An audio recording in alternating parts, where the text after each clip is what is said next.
பேச்சினில் மடும் வீரம், இவர் செய்வதெல்லாம் வெறும் பேரம். இன்னும் எத்தனை காலம்தான் ஏமாற்றுவார் இந்த நாட்டிலே? KT ராஜேந்திர பாலாஜி தமிழ்நாட்டின் பால்வளத்துறை அமைச்சர். சுருக்கமாக சொன்னால் சங்கி மங்கி. அதிமுகவின் OPS EPS இருவரையும் தாண்டி RSS என்னும் 3 எழுத்து கம்பெனிக்கு மட்டையாக மடங்கிய ஒரு காவி விசுவாசி நம்ம மஞ்ச மாக்கான் ராஜேந்திர பாலாஜியின் கதை இது.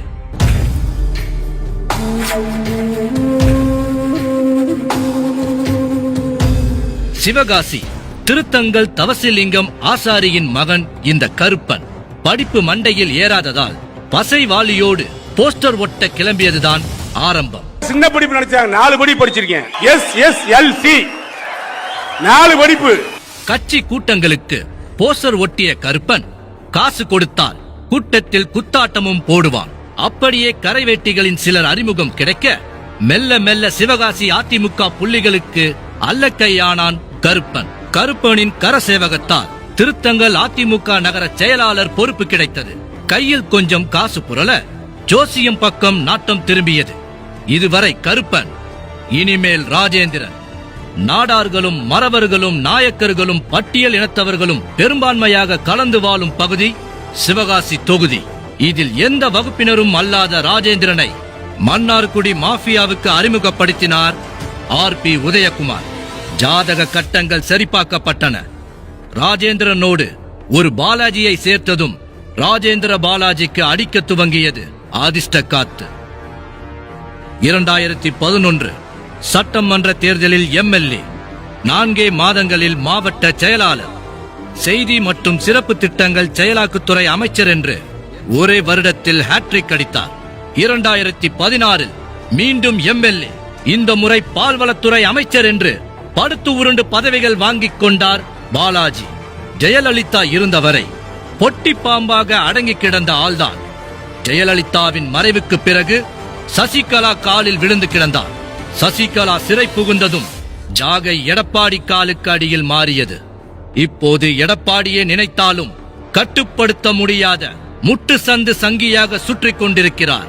2016 பால்வளத்துறை அமைச்சராகும் வரை ராஜேந்திர பாலாஜி என்ற பெயர் ராஜபாளையம் தாண்டி ஒருவருக்கும் தெரியாது.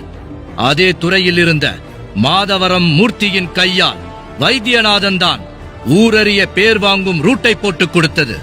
தனியார் பால் நிறுவனங்களில் கப்பம் கட்டாத கம்பெனிகளை வைத்தியநாதன் தரப்பில் லிஸ்ட் போட்டு கொடுக்க ராஜேந்திர பாலாஜியின் ஆட்டம் ஆரம்பமானது. அடிப்படையில் ராஜேந்திர பாலாஜி இன்னும் கல்யாணமாகாத ஒண்டிக்கட்டை. ஒத்த வீட்டுக்காரனுக்கு எப்படி பொண்ணு கொடுக்க என சொந்தங்களே தயங்கியதால் இவருக்கு பொண்டாட்டி, பிள்ளைகள், குடும்பம் என எதுவும் கிடையாது.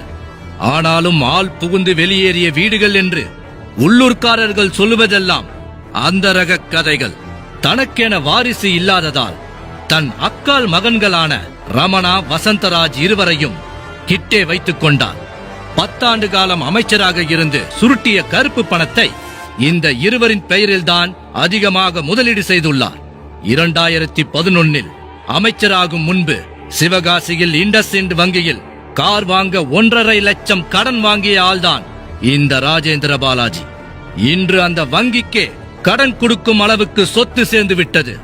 எப்படி வந்தது ராஜேந்திர பாலாஜிக்கு இவ்வளவு பணம்? 2011 செய்தித்துறை அமைச்சராக இருந்தபோது சுதந்திர போராட்ட தியாகிகளுக்கு மணிமண்டபம் கட்டிய கணக்கில் 15 கோடி வரை சுருட்டியதாக பேச்சு எழுந்தது. அப்படியே அரசு விளம்பர கட்டண செலவில் 10% கமிஷன் வைத்து 8 கோடி கிடைத்தது. தலைமைச் செயலகத்தில் ஊடக மையம் அமைத்தது, அரசு சாதனைகளை குறும்படமாக தயாரித்தது, முதல்வர் உரைகளை புத்தகமாக வெளியிட்டது, LED திரைகளை கொண்ட வேன்களை வாடகைக்கு எடுத்தது என்று சின்ன சின்ன கணக்குகளில் சில பல கோடிகள் அடித்தவருக்கு சிறப்பு திட்ட அமலாக்குத்துறையில்தான் அடித்தது லக்கி பிரைஸ். 2011 10,000 கோடியில் இலவச மின்விசிறி, மிக்சி, கிரைண்டர் வழங்கும் திட்டத்தை அமல்படுத்தும் வேலைக்கான பொறுப்பு துறை அமைச்சராக ராஜேந்திர பாலாஜியின் கையில் சிக்கியது. அங்கிருந்துதான் கோடிகளில் புரள ஆரம்பித்தார். சீனாவில் இருந்து வந்த உதிரி பாகங்களை போலி நிறுவனங்கள் மூலம் இறக்குமதி செய்து எப்படி கல்லா கட்டுவது என்று கற்றுக்கொண்டார் ராஜேந்திர பாலாஜி. கமிஷன் வைத்து அடித்ததில் மட்டும் அப்போதே 500 கோடி சுருட்டினார். ஒரு காலத்தில் தனக்கென்று பான் கார்டு வாங்கக்கூட வழி தெரியாத ராஜேந்திர பாலாஜிக்கு இந்த விவகாரங்களுக்கு பிறகு கோடிக்கணக்கான பரிவர்த்தனைகள் நடந்தன. பினாமிகள் பேரில் சதுரகிரி மலை அடிவாரத்தில் 500 ஏக்கர் நிலம், ராஜபாளையத்தில் ரியல் எஸ்டேட் வீட்டுமனைகள், பட்டாசு ஆலை முதலீடுகள் என்று ஊரறிந்து குவிந்திருக்கும் ராஜேந்திர பாலாஜியின் பினாமி சொத்துக்கள் மட்டுமே 2000 கோடியை தாண்டும். கோவையிலும் சக அமைச்சர் SP வேலுமணியின் ஆசையுடன் ரியல் எஸ்டேட் தொழிலில் முதலீடு செய்திருப்பதாக செய்திகள். இந்த சொத்துக்களை எல்லாம் ராஜேந்திர பாலாஜியின் பார்ட்னராக இருக்கும் லெனின் கிருஷ்ணமூர்த்தி கவனித்துக் கொள்கிறார். பினாமி போலவே ராஜேந்திர பாலாஜிக்கு நிழல் அடியாட்கள் பட்டியலும் உண்டு.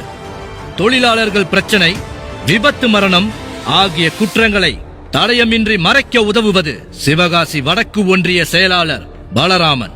சாத்தூர் வைப்பாறு, சிவகாசி கௌசிகா நதி என்று மணல் கொள்ளை ஏரியாவுக்கு ரவிச்சந்திரன், சென்னை நந்தனம் ஆவின் அலுவலகத்தை கட்டுப்பாட்டுக்குள் வைத்திருப்பது அருப்புக்கோட்டை சேதுபதி. சேதுபதிக்கு கொஞ்சமும் சளைக்காமல் அடாவடி செய்யும் வல்லப்பட்டி ரமேஷ் என ஒரு டஜன் நாட்களுடன் ஓர் நிழல் உலகமே ராஜேந்திர பாலாஜிக்கு பின்னால் இயங்குகிறது. அதனால்தான் ஒரு செல்போன் உரையாடலில் தனக்கு எதிராக செயல்பட்ட ஒன்றிய செயலாளர் பைபாஸ் ராமசாமியை நடு ரோட்டுல வச்சு தலைய துண்டா எடுத்துருவேன், நான் சொன்னா செய்ய 100 பேர் இருக்கான் என்று மிரட்டவும் வைக்கிறது. இந்த பைபாஸ் ராமசாமியை கொஞ்சம் ஒழுங்கா இருக்க சொல்லுங்க. சரிண்ணே சரிண்ணே. நடு ரோட்ல வச்சு தலையை தனியா எடுத்துங்க. சரிண்ணே சரிண்ணே. இப்படி அடாவடி அமைச்சராக ஆட்டம் போட்டுக் கொண்டிருக்கும் ராஜேந்திர பாலாஜியை 2019 நாடாளுமன்ற தேர்தலுக்கு பிறகு நேரடியாகவே பாஜக பயன்படுத்திக் கொள்ள துவங்கியது. எனக்கெல்லாம் ஒரு தடவை உடம்பு சரியில்லைன்னு ஆய்ச்சல் அப்போல படுத்துட்டேன். அம்மாவுக்கு உளவுத்துறை சப்போர்ட் உடனே சொல்லிட்டாங்க. அம்மா வீட்டுல இருந்து அம்மாவே கசாயம் போட்டு என்ன கொடுத்து விட்டாங்க. அவர்கிட்ட குடிக்க சொல்லுங்க. 3 நேரம் மருந்தே சாப்பிட அதவே குடிச்சேன். காய்ச்சல் விட்டு போச்சு எனக்கு.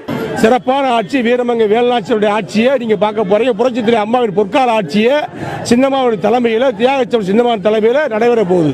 எடப்பாடி ஒரு தடவை சொன்னா 100 தடவை சொன்ன மாதிரி அவர் தெளிவா சொல்லிட்டாரு. ஒபாமாவே வந்தாலும் சரிதான், ட்ரம்மே வந்தாலும் சரிதான், நமக்கு பயமே கிடையாது. நமக்கு மோடி இருக்காரு. யாருக்குன்னு எந்த பேடியை கண்டு பயப்பட வேண்டிய அவசியம் இல்லை. நமக்கு மோடி இருக்காரு. வெள்ளை அரிக்கையும் கொடுப்போம், மஞ்சள் அரிக்கையும் கொடுப்போம், பச்சை அரிக்கையும் கொடுப்போம். என்ன வெள்ளை அரிக்காய் தான் கொடுக்க முடியாது அவருக்கு. இந்த மாநிலத்தாவில் வகுத்து போயிருக்கேன் ஐபியா. ஓட்டு கேட்டு வரல, வந்தாலும் செருப்பு கட்டு அடிக்க. இந்த பன்னி வந்துச்சுன்னா சுட்டுங்க, ஆளை கொண்டுடாதீங்க. இந்த பன்னி வந்துச்சுன்னா அந்த பன்னி அடிக்கிற அப்பர் கொண்டு அதுக்கு வகுத்துல 2 அடி அடிக்க. திடீரென்று குடிக்க வரல கூட்டு நீ குடிக்காம சொன்னா அவனுக்கு கை காலில் தடுமாத்தாயிரும். கொஞ்சமா தெரிப்பாட்டுறான்.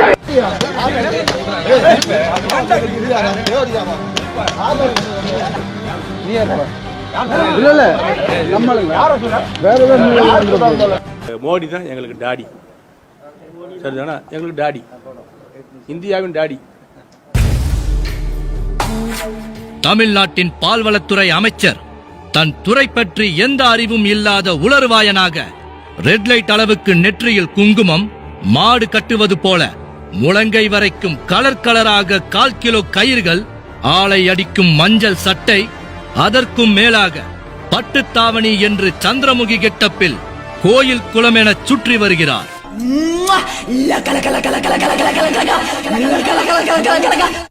இவரது நிர்வாகத்தின் கீழ்தான் தமிழகத்தின் பால்வளம் வீழ்ந்தது. துறை அதிகாரிகளின் பணபலம் அதிகரித்திருக்கிறது. ஆம், யாரையும் பணத்தால் அடித்து காரியம் சாதித்துக் கொள்வது ராஜேந்திர பாலாஜியின் ஸ்டைல். போயஸ் கார்டன் தொடங்கி பொதுமக்கள் வரை சகலரையும் காசால் குளிப்பாட்டுபவர். தேர்தலில் தனக்கு பூத் ஏஜென்ட் வேலை பார்த்தவர்களுக்கு ஸ்பிளெண்டர் பைக், இன்னோவா கார் என்று பம்பர் பரிசுகளால் திணறடித்தது வரலாறு. அப்படித்தான் பால்வளத்துறைக்குள் பாம்பு புகுந்தது போல ஆவினில் இவரது அடியாட்கள் நுழைந்தனர். மும்மூர்த்திகளாக ஆவினுக்குள் வலம் வரும் வைத்தியநாதன் டெண்டர்களை கைப்பற்றுவார். அவரது அண்ணன் ராஜ்குமார் பால் கொள்முதலை தன்வசம் எடுத்துக் கொள்வார். இவர்கள் இருவரும் போக அரசு சம்பளத்தில் ஆவின் சிறப்பு அதிகாரியாக நியமிக்கப்பட்டுள்ள பிரபாத் அமைச்சரின் வசூல் கணக்குகளை கவனித்துக் கொள்கிறார். இந்த மூவரின் கூட்டணி ஆவினுக்கு நிகராக அமைச்சரின் பெயரிலே கேடிஆர் என்ற புதிய பால் நிறுவனத்தை துவங்கும் திட்டங்களோடு இருப்பதாக ஆவின் வட்டாரங்களில் கிசுகிசுக்கிறார்கள். இவர்களில் வைத்தியநாதன் ஆவின் பால் லாரிகளில் தண்ணீர் கலந்து 150 கோடி வரை ஊழல் செய்ததற்காக ஜெயலலிதாவால் கைது செய்யப்பட்டவர். ஆனால் இப்போது நிலைமை, ஆவின் டெண்டரை வேறு எவராலும் பெற முடியாது. 150 விநியோகஸ்தர்கள் வரை இருந்த ஆவின் நிறுவனம் இந்த மூவர் குழுவின் லிட்டருக்கு 50 பைசா என்னும் கமிஷன் திட்டத்தின் மூலம் சுரண்டப்பட்டு இப்போது வெறும் 61 விநியோகஸ்தர்களோடு நட்டத்தில் இயங்குகிறது. தமிழகம் முழுவதும் 19 யூனியன்களில் ஒரு நாளைக்கு 35 லட்சம் லிட்டர் ஆவின் பால் உற்பத்தியாகுகிறது. இவர்களது கணக்கின்படி ஒவ்வொரு நாள் காலையில் அலாரம் அடிக்கும் போதும் 17 இருந்து 20 லட்சம் ரூபாய் அமைச்சர் மடியில் வந்து விழுகிறது. 780 கோடி வரை ஆவினில் ஊழல் நடந்திருப்பதாக சொல்கிறார்கள். நடந்த முறைகேடுகளுக்கு பலி கொடுக்கப்பட்ட மதுரை ஆவினின் வளர்ச்சி பிரிவு அதிகாரி புகழேந்தி இவர்களது அழுத்தத்தால் தற்கொலையை செய்து கொண்டார். தன் காவி அஜெண்டாவை தமிழகத்தில் நிறைவேற்ற நினைத்த பாஜக இஸ்லாமியர்களுக்கு எதிராக ராஜேந்திர பாலாஜியை திருப்பிவிட்டது. அதிமுகவுக்கு ஓட்டு போடாத இஸ்லாமியர்கள் உங்களை காஷ்மீரில் செய்தது போல் செய்து விடுவேன் என்று வாய்த்துடுக்காக பேசி சொந்த ஊரிலே செருப்படி வாங்கினார்.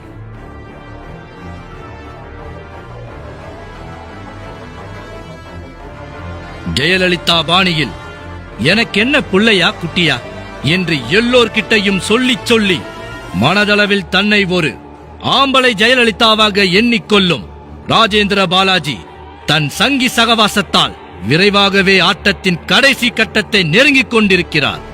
கட்டம் சரியாக இருந்ததால் தான் தனக்கு எம்எல்ஏவில் இருந்து மந்திரியாவது வரைக்கும் வாய்ப்பு கிடைத்தது என்று திடமாக நம்பும் ராஜேந்திர பாலாஜி ஜோதிடர் போட்டு தரும் அட்டவணைப்படித்தான் குளிப்பது சாப்பிடுவது போன்று எல்லாமே. சொந்தமாக வீடு கட்டி கிரகப்பிரவேசம் செய்த போதும் ஜோசியர் சொன்னார் என்றதாலேயே பழைய வீட்டு கட்டாந்தரையிலேயே உறங்குவார். மதுரையில் இருந்து சிவகாசிக்கு விருதுநகர் வழி இருந்தாலும் ஜோசியர் சொன்னார் என்று ஸ்ரீவல்லிபுத்தூரை சுற்றித்தான் வருவார். இப்போது ராகுவுக்கும் கேதுவுக்கும் பிடித்த நிறம் மஞ்சள் என்று ஜோசியர் சொல்ல மஞ்ச மாக்கானாகவே மாறி தன்னை சுற்றி இருக்கும் அல்லக்கைகளுக்கும் அதே நிறத்தில் யூனிஃபார்ம் கொடுத்து விட்டார்.